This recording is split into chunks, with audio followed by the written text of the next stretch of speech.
अब कुंदरू जी, हम जरा आपसे ये समझना चाहेंगे, जिस तरीके से कांग्रेस और भारतीय जनता पार्टी अपनी रोटी और अपना ढफली अलग बजाते हुए दिखाई दे रहे हैं, क्या आपको लगता है कि राजनीति हावी ज्यादा नहीं हो रही है इस मुद्दे पर? क्योंकि आप लोग, ऐसा नहीं है कि आज पहली बार इस मुद्दे पर सामने आए हैं। इस मुद्दे पर तो आप कांग्रेस के साथ मतभेद बहुत पहले से करते आ रहे हो। आपने कहा कि आप विश्वास नहीं कर पा रहे हैं, लेकिन क्या आपको भरोसा है?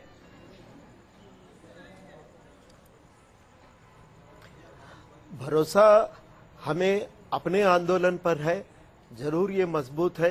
तेलंगाना को अमल में लाने का ये जो आज फैसला हुआ उसको जरूर अमल में लाएंगे।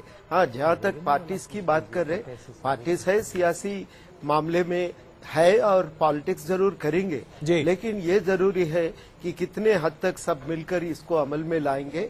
ये हम सारी पार्टियों को विनती करते हैं। कांग्रेस साथ साथ बीजेपी तो पहले ये बता चुके हैं कि वो उनकी मदद देंगे और तेलंगाना हासिल करने में जरूर बीजेपी की मदद रहेंगे, लेकिन अभी पूरी जिम्मेदारी कांग्रेस पार्टी के ऊपर है। कांग्रेस पार्टी इसको अमल में लाने के लिए जल्द से जल्द इसको पार्लियामेंट में लाना जरूरी है। बिल्कुल। अब एक सवाल जो अभी हमारे एनके सिंह साहब ने भी आपके सामने उठाया था कि आप इसके लिए पैसा कहां से लाएंगे, क्योंकि जैसे ही एक राज्य को चलाने की जिम्मेदारी आती है, पैसा इकट्ठा करना और साथ ही साथ उसे वायबल बनाना अपने आप एक बड़ा सवाल बन जाता है।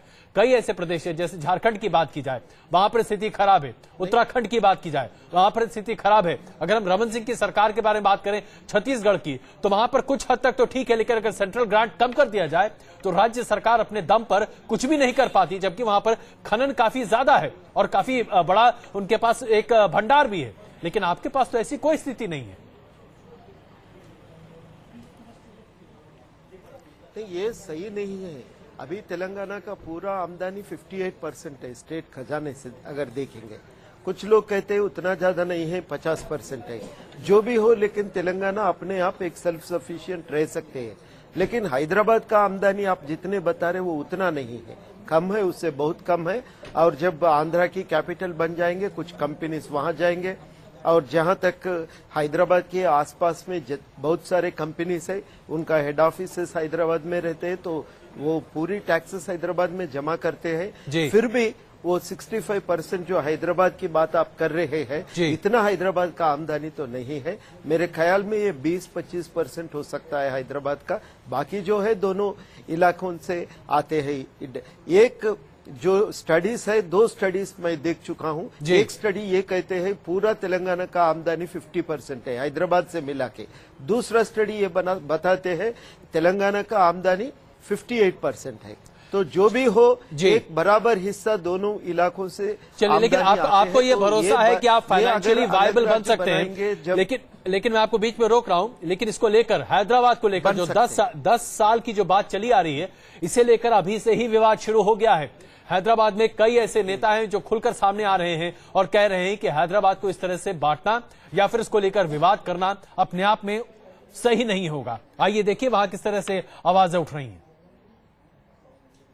हैदराबाद स्टेट जिस तरीके से मिलाया गया उसी तरीके से वापस दे दो, ये तेलंगाना की आवाम की जनता की मांग है। अब उससे हटकर अगर 1-2 डिस्ट्रिक्ट मिला के देते हैं, करते हैं, ये तो अखबारों में सुन रहे।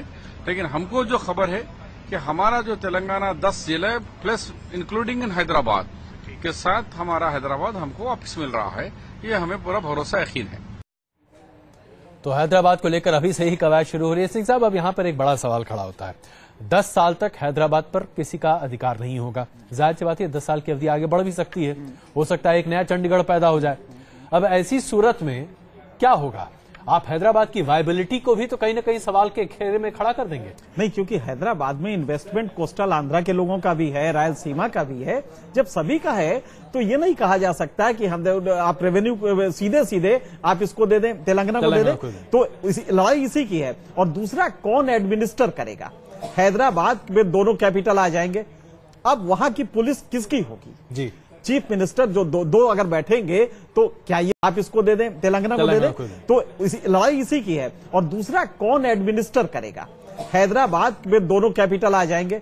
अब वहां की पुलिस किसकी होगी? जी, चीफ मिनिस्टर जो दो अगर बैठेंगे तो क्या ये यूनियन टेरिटरी नहीं डिक्लेयर करना पड़ेगा?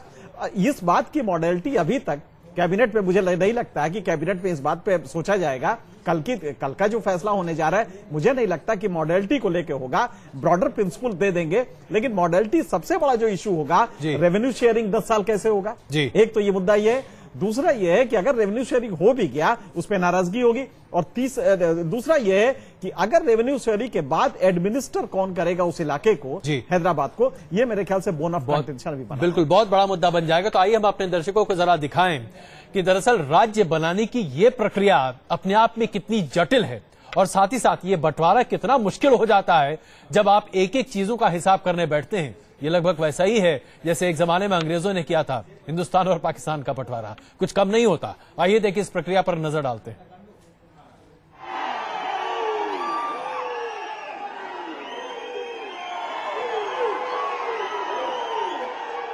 तेलंगाना समर्थकों को ये खुशी 7 दशकों की लंबी लड़ाई के बाद हासिल हुई है।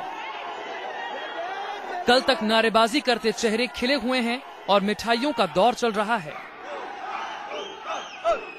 अलग तेलंगाना के गठन की सारी सैद्धांतिक अड़चनें दूर हो चुकी हैं, लेकिन तेलंगाना के गठन की संवैधानिक प्रक्रिया में अभी कुछ और वक्त लगेगा।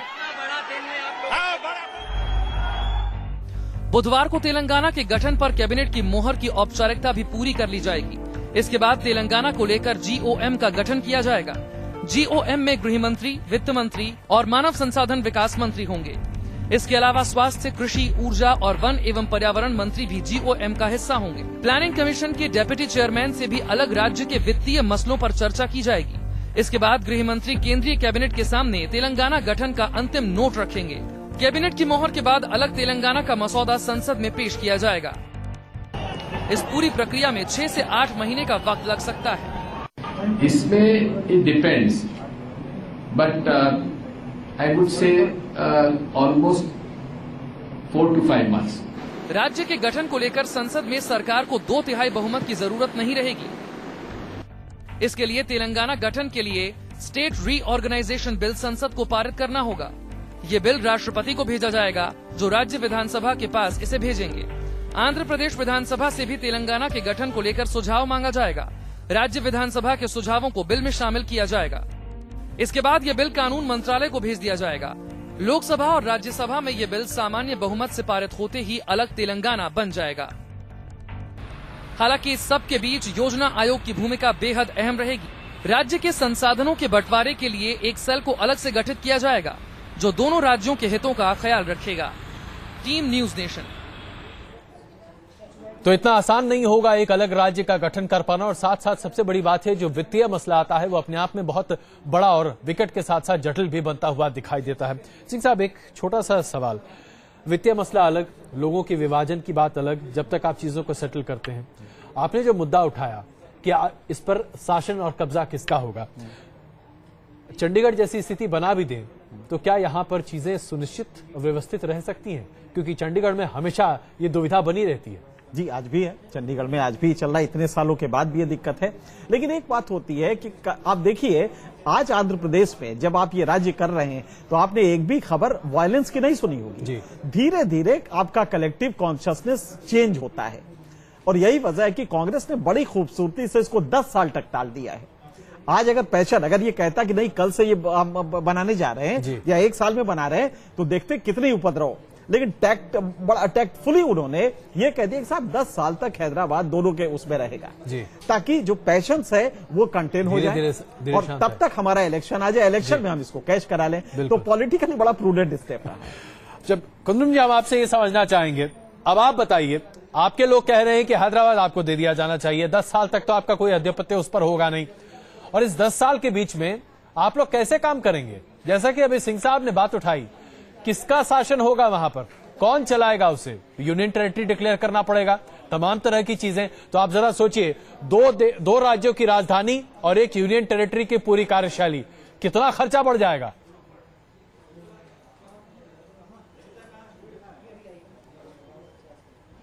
हेलो जी, आप हमारी आवाज सुन पा रहे हैं? हेलो जी, हमने आपसे सवाल पूछा। हाँ, अभी आप जो बताए कि हाँ बताइए। जी, बोले, हम वही सवाल आपसे दोबारा दोहरा रहे थे। हाँ, हाँ,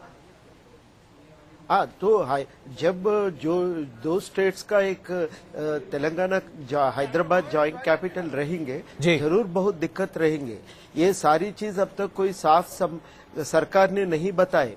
इसमें अगर जॉइंट कैपिटल रहना है तो common control law and order पे होना बहुत ही जरूरी है। ये कौन करेगा, कैसा करेगा, क्या लीगल मैकेनिज्म करेंगे, ये सारी चीज अब तक साफ साफ ये बताई नहीं दे रहे। एक दिल्ली के मॉडल है हमारे पास और एक जो है पांडिचेरी मॉडल है, और ये दोनों को हटकर कोई अलग मॉडल पे बताने का शिवराम कृष्णन जी जैसे लोग भी कोशिश कर रहे हैं। इसमें क्या काम करेंगे, क्या मॉडल को बनाएंगे, ये सारी चीज अब तक कोई साफ नहीं है। अभी तेलंगाना मूवमेंट इस मामलों के ऊपर और भी कुछ गौर करना चाहते हैं। अभी भी हमें इन्फॉर्मेशन भी लेना चाहते हैं। ये पूरा देखने के बाद इन मामले के ऊपर हम भी हमारा टिप्पणी सुनाएंगे जरूर। लेकिन एक तो हम बताना चाहते हैं केंद्र सरकार को, ये इन मामलों के ऊपर कोई सरकार सोच समझकर कदम उठाना बहुत ही जरूरी है। यही बात घूम कर आती है, बंटवारा करने का यही बात घूम कर आती है। बहुत छोटा सा जवाब चाहेंगे आपसे इस सवाल का। आपको लगता नहीं है कि कांग्रेस यहाँ पर सिर्फ राजनीति कर रही है? छोटा सा जवाब, क्योंकि हमें वक्त बहुत कम है हमारे पास।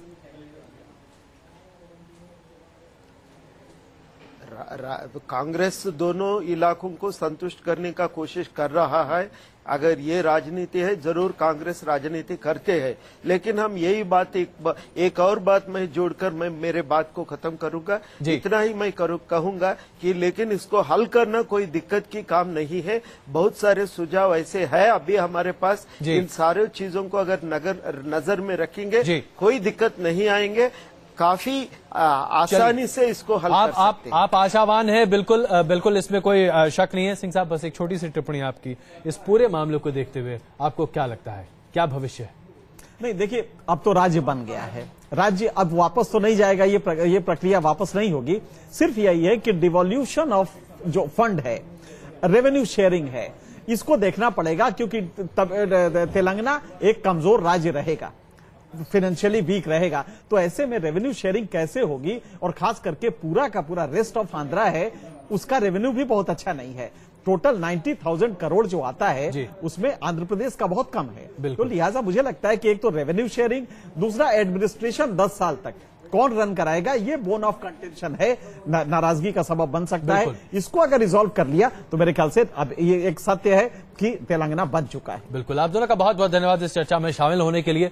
कुल मिलाकर ऐसी स्थिति बनती हुई दिख रही है कि तेलंगाना का रास्ता साफ जरूर होता हुआ दिख रहा है, लेकिन ये रास्ता इतने कांटों भरा है कि इस पर चलना शायद न तो कांग्रेस के लिए आसान होगा और न ही भारतीय जनता पार्टी के लिए, खुदा ना खास्ता अगर 2014 के बाद उनकी सरकार बन गई तो। क्वेश्चन आवर में आज के लिए बस इतना ही। वापस